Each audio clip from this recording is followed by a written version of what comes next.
भैया और बहनों को मेरा प्रणाम। आज हम कक्षा 9 विषय हिंदी पाठ पहला दो बैलों की कथा जो कि प्रेमचंद जी के द्वारा रचित है उसके शेष प्रश्नों को करेंगे। इससे पहले वाली क्लास में हमने प्रश्न संख्या 1 से 6 तक हल किए थे। आज हम प्रश्न संख्या 7 से पढ़ेंगे। प्रश्न संख्या 7 है,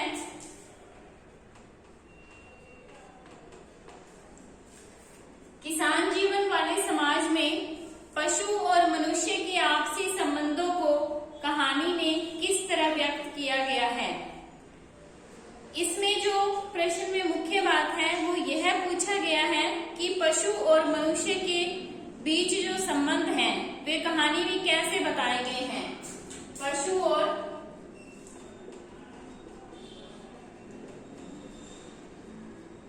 मनुष्य के बीच संबंध। इस पंक्ति को हमने समझाना है।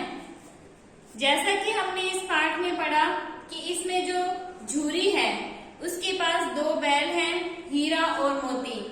झूरी अपने बैलों से बहुत अधिक प्रेम करता है और बैल भी झूरी से बहुत अधिक प्रेम करते हैं। दोनों के बीच में भावनात्मक संबंध है।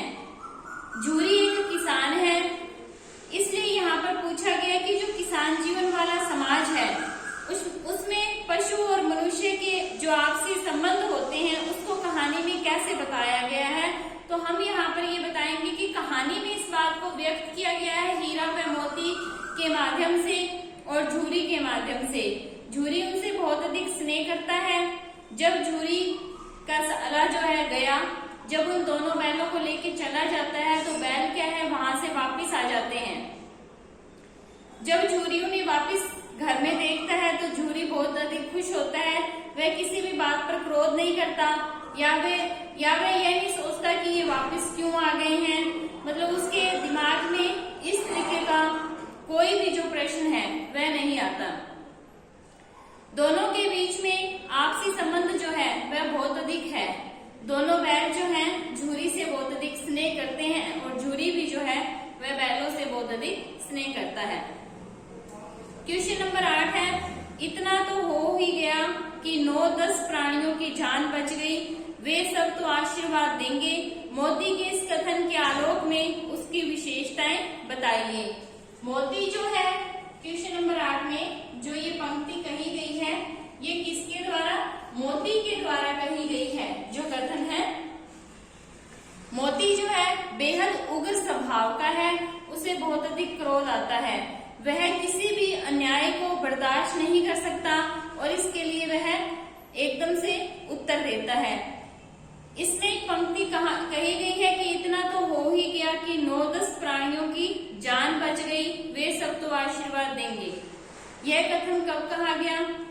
जब कांची होश में हीरा व मोती को कैद कर लिया गया था तो मोती ने जब ये देखा कि सभी निर्दोष जानवर वहां पर बंद हैं, बेवजह बंद हैं, उनका शोषण किया जा रहा है, तो मोती ने एक दिन अपने सींगों से एक दीवार गिरा दी और सभी कैद जो पशु थे उनको वहां से निकाल दिया। तब हीरा ने उससे ये बात कही कि अगर तुमने ये जो कार्य किया है इसके बदले में तुम्हें पकड़ लिया जाएगा, तुम्हें रस्सियों से बांध कर रखा जाएगा, तुम्हें सजा दी जाएगी। जब ये कथन उसे समझाने के लिए कहा तो मोती ने उसको आगे से कहा कि कोई बात नहीं, अगर मेरे साथ ये अन्याय होगा तो मैं इसे बर्दाश्त कर लूंगा, लेकिन मेरे कारण से जो मूक प्राणी थे उनकी जान बच गई। कम से कम मैंने कोई अच्छा कार्य किया है कि मैंने जो गुलाम थे उनको मुक्त करवा दिया है।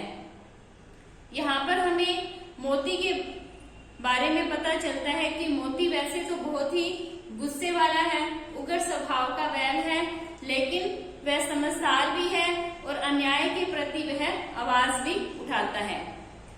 अब प्रश्न नंबर 9 है, आशय स्पष्ट कीजिए। इसमें जो पहला है कि अवश्य ही उनमें कोई ऐसी गुप्त शक्ति थी जिससे जीवों में श्रेष्ठता का दावा करने वाला मनुष्य वंचित है। यह बहुत ही महत्वपूर्ण पंक्ति है। प्रश्न नंबर 9 में क्या जो है उसमें लिखा गया है कि उनमें कोई गुप्त शक्ति थी, ऐसी गुप्त शक्ति जिससे मनुष्य जाति वंचित है। किसके लिए ये बात कही गई है? यह बात बैलों के लिए कही गई है कि उन दोनों बैलों की जो स्वभावगत विशेषताएं हैं, उनका जो व्यवहार है, उनका जो मालिक के प्रति व्यवहार है, उन सब बातों को देखा जाए, इस पूरी कहानी को पढ़ा जाए तो हमें पता लगता है कि हीरा व मोती कोई साधारण बैल नहीं है, वे बहुत ही अधिक श्रेष्ठ हैं। तो यहाँ पर ये बात कही गई है कि उनमें कोई गुप्त शक्ति थी। जब आदमी कुछ अच्छा होता है, उसमें ऐसी कोई अच्छाई होती है जिससे वह दूसरों को प्रभावित करता है या वह किसी कार्य को भी प्रभावित करता है।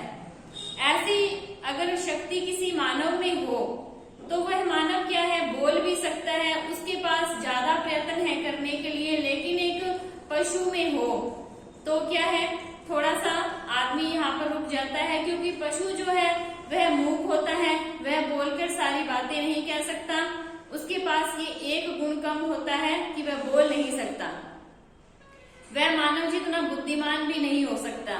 लेकिन फिर भी यहाँ पर ये पंक्ति कही है कि उनमें अवश्य कोई गुप्त शक्ति थी जो उन्हें श्रेष्ठ होने का दावा करती है कि वे बेहद श्रेष्ठ हैं, और मनुष्य जो है वह इस बात से वंचित है। ऐसा क्यों है?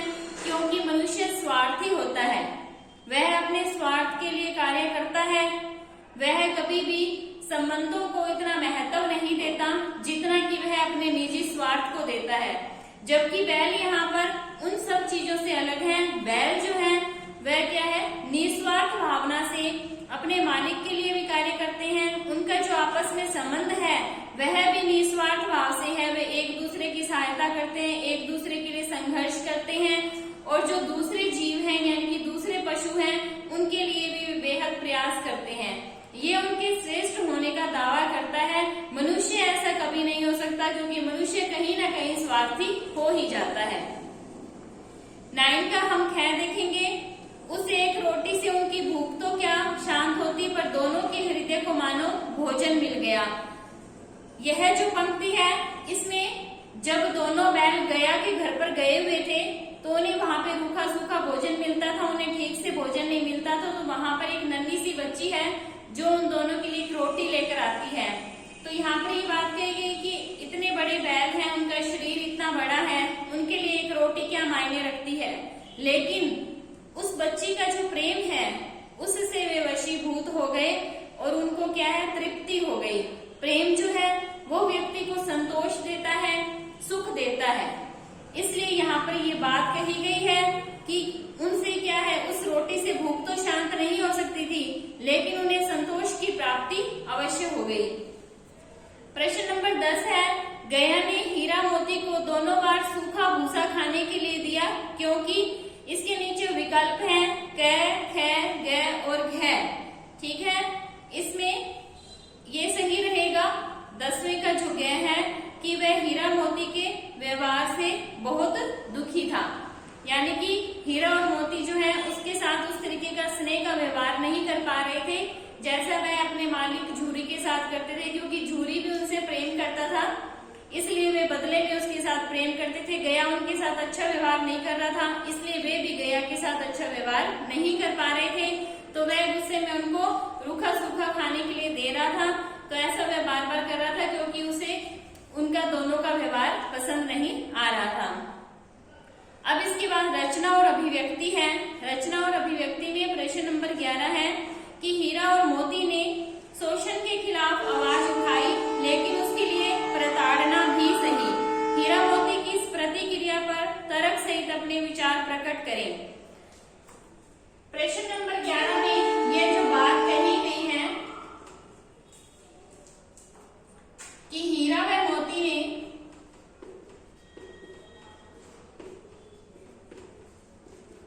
शोषण के खिलाफ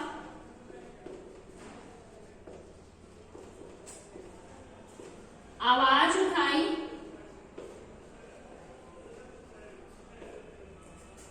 हीरा व मोती ने शोषण के खिलाफ आवाज उठाई थी, लेकिन इसके लिए उन्होंने प्रताड़ना को भी सहा है। इसमें हम तर्क ये दे सकते हैं कि अगर हीरा और मोती शोषण के खिलाफ आवाज नहीं उठाते तो उन्हें ज्यादा प्रताड़ित किया जाता, उन्हें पूरी उम्र के लिए वह अन्याय सहन करना पड़ता, उन्हें पूरी उम्र ही गुलामी सहनी पड़ती, जो कि सही नहीं था, जो कि गलत हो जाता, क्योंकि वे पूरी उम्र के लिए ही बंध जाते।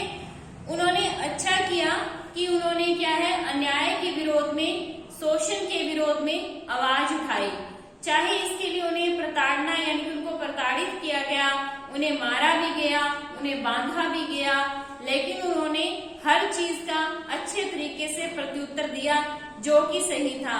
जब भी व्यक्ति पर शोषण या अन्याय होता है, अगर वह उस शोषण व अन्याय के विरोध में आवाज नहीं उठाएगा तो वह दबा लिया जाएगा और वह पूरी उम्र के लिए गुलामी व दास्ता का शिकार हो जाएगा और उसे अपना पूरा जीवन वैसे ही निकालना पड़ेगा, पूरे दिन हमेशा संघर्ष वैसे ही करना पड़ेगा।